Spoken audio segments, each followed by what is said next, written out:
تقریب کار last episode. Farm house کے چھاپے نے ایس پی رحمان کی ساکھ کو جس قدر بحال کیا تھا، برلاس انٹرپرائزز کے دھماکے اور اکبر کے اغوا نے ان کی کارکردگی کے گراف کو اتنا ہی نیچے گرا دیا تھا۔ شہر کے بیشتر اخبارات دھماکے اور اغوا کی اس واردات کو فارم ہاؤس پر ہونے والی ریڈ کی جوابی کارروائی قرار دے رہے تھے اور اس سے پولیس کی نااہلی سستی سے تعبیر کر رہے تھے۔ ایس پی رحمان خود بھی اس پیدر پہ ہونے والی واردات سے پریشان تھے۔ انہیں بھی اسی بات کا گمان ہو رہا تھا کہ پولیس ریڈ سے جن جرائم پیشہ افراد کو نقصان پہنچا ہے وہی اس جوابی کارروائی میں ملوث ہیں۔ جن افراد کو ریڈ کے دوران گرفتار کیا گیا تھا انہوں نے اپنی زبانیں سختی سے بند کر رکھی تھیں۔ وہ خود کو ادنیٰ ملازمین ظاہر کر رہے تھے جبکہ اصل مالک کا کوئی سراغ نہیں مل رہا تھا۔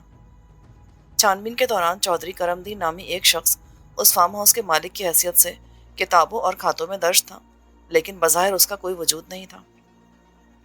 گرفتار ہونے والوں نے اس کا جو حلیہ بیان کیا تھا وہ ایک عام آدمی کی شخصیت سے ملتا جلتا تھا، لیکن اس کے ساتھ ہی ان کا یہ بیان بھی تھا کہ چودھری کرم دین عرصہ 3-4 سال قبل ایک غیر ملکی دورے کا ذکر کرنے کے بعد غائب ہو گیا تھا۔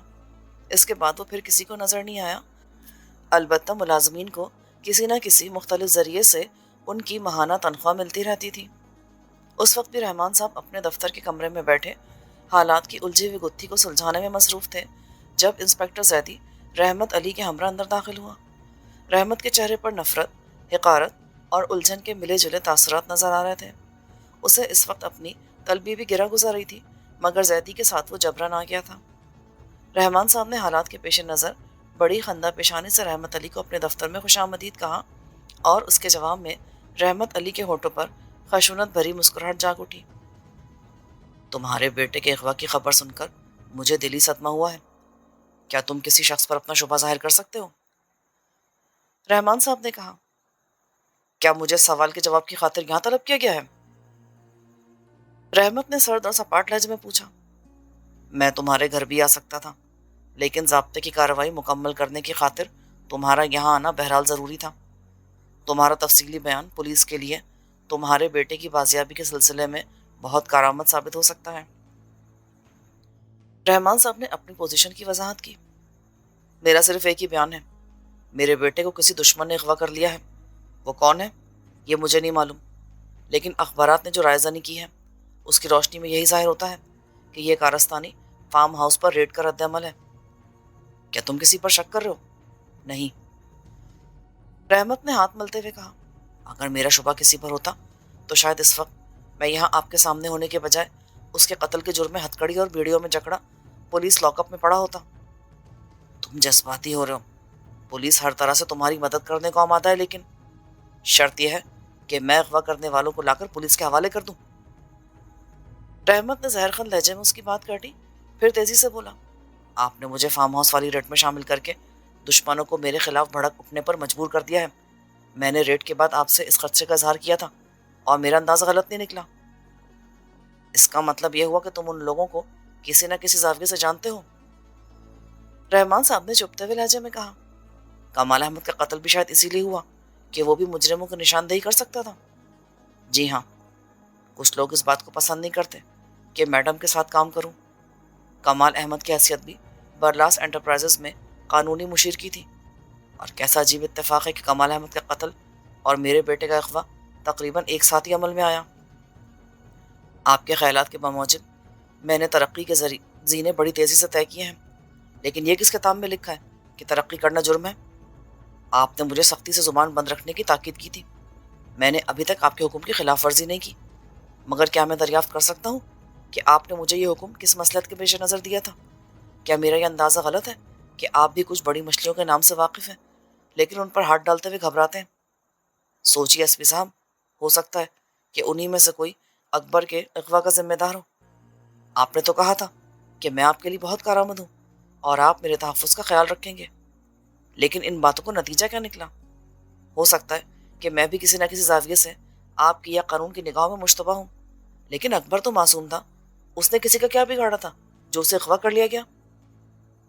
ایسا ہوتا ہے مائی ڈیئر، ایک شخص کے جرم کی سزا کسی اور کو بھی بھگتنی پڑتی ہے۔ رحمان صاحب نے سنجیدگی سے کہا۔ اور یہ بھی ہوتا ہے کہ انسان اپنے مقصد کی خاطر کسی کو استعمال کرتا ہے اور بعد میں سزا بھی اسی کو بھگتنی پڑتی ہے۔ اب میں آپ کو صرف اتنا بتا سکتا ہوں کہ اب میرا تعلق کسی سے بھی نہیں رہا. میں نے جو بویا ہے اب میں اسے خود ہی کاٹوں گا، اس لیے کہ اب میں سمجھ چکا ہوں کہ بڑی مچھلیوں کی آزادی کا راز کیا ہے. ایس پی رحمان نے ہونٹ کاٹتے ہوئے کرسی پر پہلو بدلا تھا، لیکن اسی وقت فون کی گھنٹی بجی. انہوں نے ریسیور اٹھایا. دوسری طرف سے آئی جی کی آواز ابری تھی. آپ نے اب تک کمال احمد کے قاتلوں اور رحمت علی کے بیٹے کے اغوا کے سلسلے میں کیا کیا ہے؟ میں اس وقت یہ تفتیش کر رہا ہوں سر. رحمت علی میرے سامنے موجود ہے. اسے بلا وجہ ضابطے کی کارروائی میں الجھانے کی ضرورت نہیں ہے. میڈم برلاس کے علاوہ کچھ اور لوگوں کا بھی خیال ہے کہ رحمت علی کے زخموں کو کریدا جا رہا ہے. ہمیں قانونی چارہ جوئی کے ساتھ ساتھ اوپر والوں کو بھی جواب دینا پڑتا ہے. میں سمجھ رہا ہوں جناب، لیکن کچھ نہیں. کمال احمد کا قتل کوئی معمولی سانحہ نہیں ہے. کوشش کیجیے قاتلوں کی گرفتاری کا کوئی نتیجہ جلد برآمد ہو. بار ایسوسی ایشن کے چیدہ چیدہ قانون دانوں نے اس جرم کو پولیس کی جانب سے قاتلوں کو کھلی چھٹی دینا قرار دیا ہے. حکومت کے سربر آوردہ لوگوں کی جانب سے بھی قاتلوں کی گرفتاری پر زور دیا جا رہا ہے. آپ مطمئن رہیں جناب، میں پوری کوشش کر رہا ہوں. صرف کوشش نہیں، ہمیں کوئی نتیجہ بھی برآمد کرنا ہے. Right sir.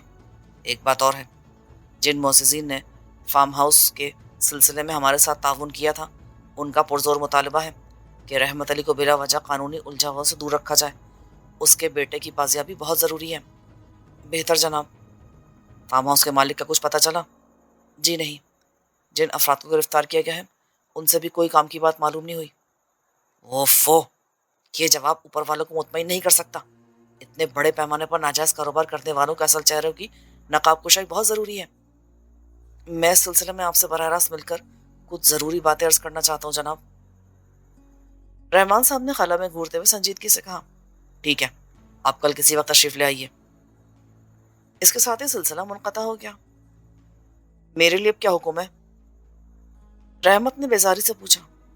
Don't worry my dear, ہم تمہارے بیٹے کو بہت جلد بازیاب کرنے کی بھرپور کوشش کریں گے. شکریہ. رحمت تیزی سے اٹھا اور کمرے سے باہر نکل گیا. میڈم برلاس نے اسپتال سے گھر آتے ہی سب سے پہلے رحمت علی کو بلایا تھا. اسے رحمت کے بیٹے کے اغوا کا شدید صدمہ تھا اور اس کے ساتھ ہی ذہن میں ان ممکنہ لوگوں کے نام بھی گونج رہے تھے جنہوں نے برلاس انٹرپرائزز کو اپنا ہدف بنایا تھا. وہ ابھی تک کسی آخری نتیجے پر نہیں پہنچ سکی تھی. کمال احمد کی موت کی خبر بھی اس کے لیے کھلا چیلنج تھی. دشمن پے در پہ وار کر کے اس کو اپنی برتری کا احساس دلانا چاہ رہا تھا، لیکن میڈم نے شکست قبول نہیں کی تھی. اسے صرف کسی ایسے ثبوت کی تلاش تھی جو صحیح معنوں میں اس کے دشمن کی نشاندہی کر سکتا. اس وقت بھی اس کا ذہن انہی الجھنوں سے دوچار تھا جب رحمت علی اس کی خوابگاہ میں داخل ہوا. آپ نے مجھے یاد کیا تھا؟ رحمت نے صوفے پر بیٹھتے ہوئے سپاٹ لہجے میں کہا. کیا مطلب؟ کہ اگر میں تمہیں یاد نہ کرتی تو تم نہیں آتے کیا؟ آپ کو شاید تمام حالات کا علم ہو چکا ہوگا. ہاں، اور میں خود کو ان حالات سے الگ نہیں سمجھتی.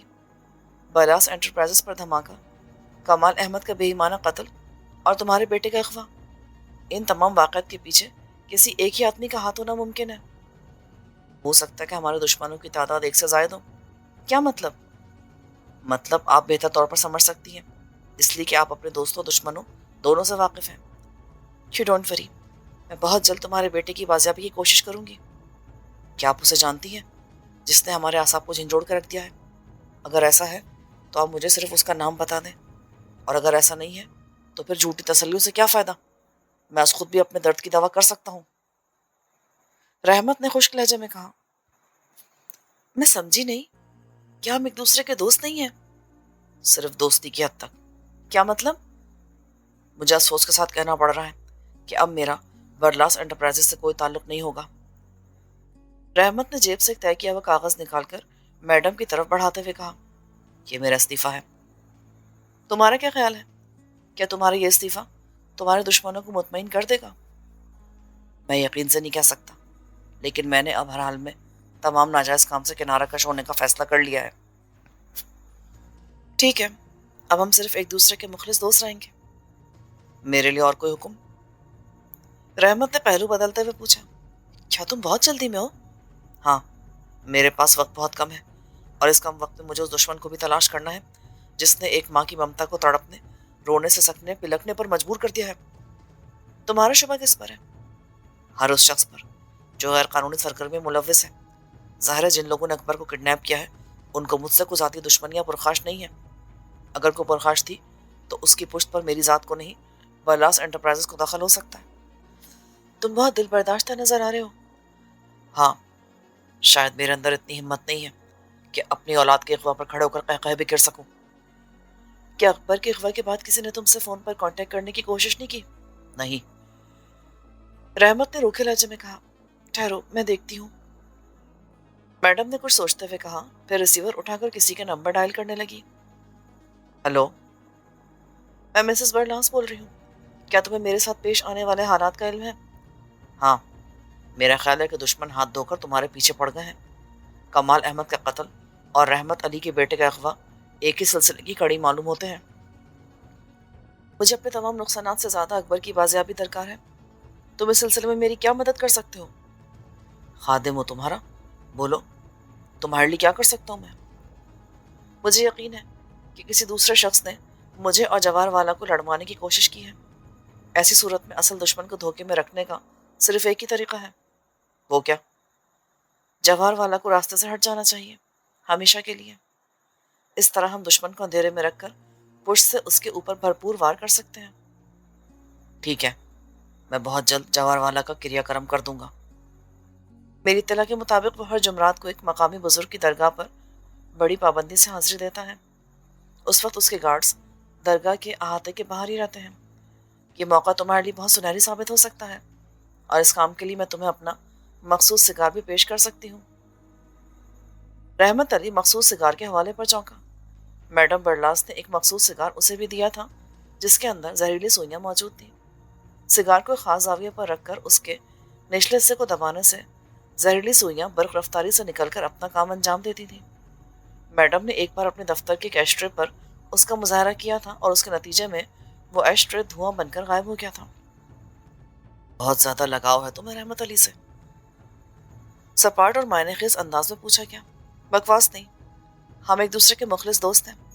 تم وہ سگار مجھ سے آج ہی کسی وقت حاصل کر سکتے ہو، لیکن یہ کام بہر صورت جمعرات کو سر انجام پا جانا چاہیے، صرف کل کا دینا بیچ میں. سمجھ لو تمہارا کام ہو گیا. میڈم نے ایک دو باتوں کے بعد سلسلہ ختم کر دیا. پھر رحمت علی کو بڑی اپنائیت بھری نگاہوں سے دیکھتے ہوئے بولی. کیا تمہیں اب بھی میری دوستی پر شبہ ہے؟ پوچھ سکتا ہوں کہ یہ فون آپ نے کس کو کیا تھا؟ اسی کارآمد شخص کو جس نے شیرا اور سمدانی جیسے شاطر لوگوں کو بڑی خوبصورتی سے کیفر کردار تک پہنچایا تھا. اس کا کوئی نام بھی تو ہوگا؟ ابھی نہیں، اکبر کو بازیاب ہو لینے دو، اس کے بعد میں تمہیں سب کچھ بتا دوں گی. رحمت نے کوئی جواب نہ دیا، لیکن شیرا اور سمدانی کے قتل کے حوالے پر اس کی آنکھوں میں مسرت کی ایک لہر جاگ اٹھی. اس کے ذہن کے پردوں پر ہیلتھ کلچر کے گرینڈ ماسٹر شہباز کا نام ابھر آیا تھا. درگاہ کے سامنے لوگوں کا اچھا خاصا ازدحام تھا. بے شمار لوگ عارضی ٹھیلوں اور مستقل دکانوں سے باہر پھول اور چڑھاوے کا سامان خریدنے میں مصروف تھے. درگاہ کی طرف جانے والی سیڑھیوں پر بھی اوپر جانے والے اور نیچے آنے والے لوگوں کا ہجوم رواں دواں نظر آتا تھا. درگاہ کے سامنے والی کشادہ سڑک کی دوسری جانب ایک وسیع و عریض پارک تھا جس کے اطراف متعدد گاڑیاں نظر آ رہی تھیں. پارک کے عقبی حصے کی جانب سفید رنگ کی ایک گاڑی پارک تھی جس میں غیر ملکی جوڑا بیٹھا تھا. ان دونوں کے ہاتھوں میں دوربین تھی جس سے وہ اطراف کے مناظر دیکھ رہے تھے. شکل و صورت کے اعتبار سے وہ دونوں ہی امریکہ کی کسی سیاہ فام کالونی کے باشندے نظر آ رہے تھے. مرد کے چہرے پر فرینچ کٹ داڑھی تھی جو اس کی شخصیت پر بڑی خوبصورت معلوم ہو رہی تھی. عورت نے ڈھیلا ڈھالا اسکرٹ پہن رکھا تھا. اس کے چہرے پر میک اپ کی دبیز تہ نظر آ رہی تھی. رنگ و روپ کے اعتبار سے اسے حسین نہیں کہا جا سکتا تھا، لیکن اس کی گہری نیلی آنکھیں اپنے اندر خاصی جاذبیت رکھتی تھیں. اس وقت شام کے 5 بج رہے تھے اور رفتہ رفتہ درگاہ پر لوگوں کے ہجوم میں اضافہ ہوتا جا رہا تھا، لیکن سفید کار میں بیٹھا شخص بظاہر اس سے قطعی لاتعلق نظر آ رہا تھا. اس کی دوربین کا رخ اس وقت پارک کے مغربی میدان کی طرف تھا جہاں عارضی طور پر گزشتہ ایک ہفتے سے میلہ لگا ہوا تھا. دونوں ہی سیاح معلوم ہو رہے تھے. ان کے علاوہ اور بھی بہت سارے غیر ملکی سیاحوں کی گاڑیاں ادھر ادھر پارک تھیں. ان میں سے زیادہ تر ساحل سمندر کے پاس کھڑے لطف اندوز ہو رہے تھے. سفید رنگ کی وہ گاڑی کوئی 20 منٹ پیشتر وہاں پارک کی گئی تھی. اس دوران ان کے درمیان کوئی بات نہیں ہوئی تھی. دونوں ہی اطراف میں ہونے والے دلچسپ ہنگاموں سے لطف اندوز ہو رہے تھے. خاص طور پر ان کی توجہ کا مرکز وہ پائریٹ بوٹ تھی جو بار بار فضا میں بلند ہوتی تھی اور پھر اس میں بیٹھے ہوئے افراد کی ملی جلی آوازوں کے ساتھ تیزی سے نیچے آ کر عقبی سمت میں اونچی ہونے لگتی تھی۔ لوگوں کا ایک بڑا ہجوم اس پائلٹ بورڈ کے چاروں طرف جمع تھا، جو بورڈ سے باہر ہونے کے باوجود اس میں بیٹھے ہوئے افراد کی چیخ و پکار کی آوازوں سے آوازیں ملا کے لطف اندوز ہو رہے تھے۔ کیا تمہیں یقین ہے کہ ہمیں بر وقت ان کے یہاں پہنچنے کی اطلاع مل جائے گی؟ سفید کار میں بیٹھے مرد نے اپنی ساتھی سے کہا۔ کہیں ایسا نہ ہو ہمارا سوانگ بھرنا محض تفریح بن کے رہ جائے۔ تم شاید بھول رہے ہو کہ سردار نے میرے بارے میں تم سے کیا کہا تھا۔ عورت نے، جو مونیکا کے سوا کوئی اور نہ تھی، رحمت علی سے بولی، یہ حقیقت ہے کہ میرے کاٹنے کا کوئی منتر نہیں، لیکن تم وہ پہلے شخص ہو جس نے کسی ماہر سپیرے کی طرح مجھے بے ضرر بنا دیا ہے۔ میرے پاس وقت بہت کم ہے، مجھے آج ہر صورت میں اس کا شکار کرنا ہے، چاہے اس کا انجام میرے حق میں کچھ بھی ثابت ہو۔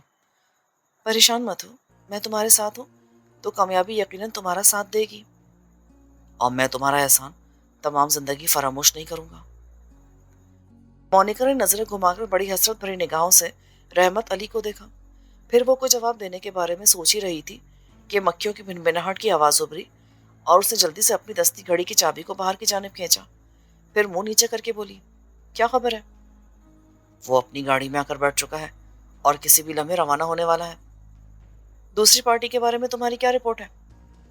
میں یقین سے نہیں کہہ سکتا، لیکن آئی تھنک اس کے آدمی بھی جواہر والا کی روانگی پر نظر جمائے ہوں گے۔ اس خیال کی کوئی خاص وجہ؟ میری اطلاع کے مطابق شہباز اپنا وقت ضائع کرنے کا عادی نہیں ہے، اس لیے ظاہر ہے کہ وہ جواہر والا کی روانگی کی خبر ملنے کے بعد ہی اپنے ٹھکانے سے روانہ ہوگا۔ گڈ، کیا اس کے ساتھ کچھ گارڈز بھی ہیں؟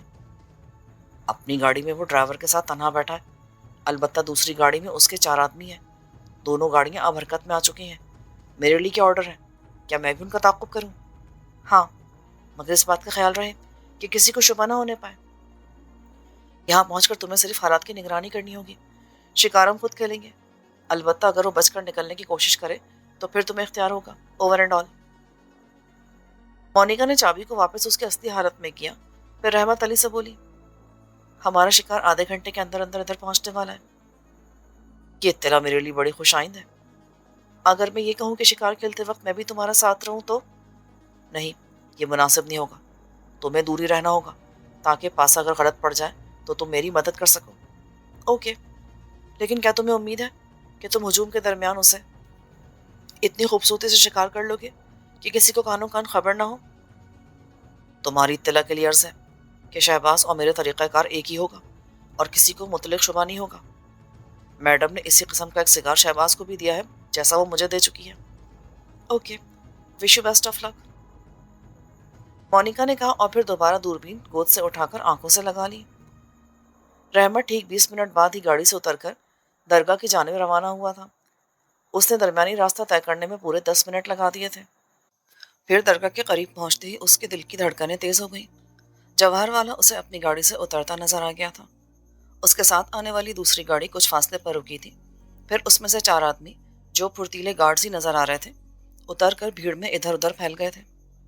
جواہر والا نے اتر کر ہار پھول خریدے، پھر درگاہ کی سیڑھیوں کی جانب قدم اٹھانے لگا۔ رحمت علی ایک مخصوص فاصلے سے اس پر نظریں جمائے 90 تلے قدم اٹھاتا آگے بڑھ رہا تھا۔ ایک دو بار اس نے نظریں گھما کر بظاہر لاپرواہی سے اپنے اطراف نظر ڈالی تھی، لیکن ابھی تک وہ شہباز کو کہیں قرب و جوار میں حرکت کرتے نہیں دیکھ سکا تھا۔ پھر یکلخت اس کی نظر اس فقیر نما شخص پر جا کر تھم گئی، جو سیڑھیوں کی منڈیر پر بیٹھا دیوانوں کی طرح اپنی الجھی ہوئی داڑھی کو سلجھانے کی کوشش کر رہا تھا۔ وہ اوپر کی جانب تھا، اس لیے نشیب میں حرکت کرتے ہوئے ہجوم کو بآسانی دیکھ سکتا تھا۔ اس فقیر کو دیکھ کر رحمت علی کی رگوں میں دوڑتے ہوئے خون کی گردش تیز ہو گئی۔ وہ شہباز کے بہت قریب رہ چکا تھا، اس لیے اس نے اسے فقیر کے میک اپ میں ہونے کے باوجود پہچان لیا تھا۔ پھر سگار دیکھ کر اس کے دل کی دھڑکنیں بھی تیز ہو گئیں، جو فقیر نے اپنے کان اور سر کے الجھے ہوئے بالوں کے درمیان اڑس رکھا تھا۔ وہی مولک ہتھیار تھا جو کچھ دیر میں پیغام اجل بن کر جواہر والا کی زندگی کا خاتمہ کرنے والا تھا۔ رحمت اپنی جگہ کچھ محتاط ہو گیا، اس لیے کہ اکبر کی رہائی کا دار و مدار اس کی کامیابی پر منحصر تھا اور اس کی دزدیدہ نگاہیں اب ان دونوں پر جمی ہوئی تھیں۔ جواہر والا آہستہ آہستہ شہباز کی سیدھ میں پہنچا تو شہباز نے دیوانوں کی طرح داڑھی کھجاتے ہوئے منڈیر کو خیر بات کہہ دیا۔ اب وہ ہجوم کو چیرتا ہوا جواہر والا کی پشت پر پہنچنے کی کوشش کر رہا تھا۔ رحمت اپنی جگہ ایک لمحے کو رکا، پھر وہ بھی ہجوم کے درمیان کھسکتا ہوا شہباز کے پیچھے آ گیا۔ کچھ دیر بعد وہ تینوں 2-3 سیڑھیوں کے فاصلے سے ایک دوسرے کے پیچھے ہو گئے تھے۔ رحمت کی گرفت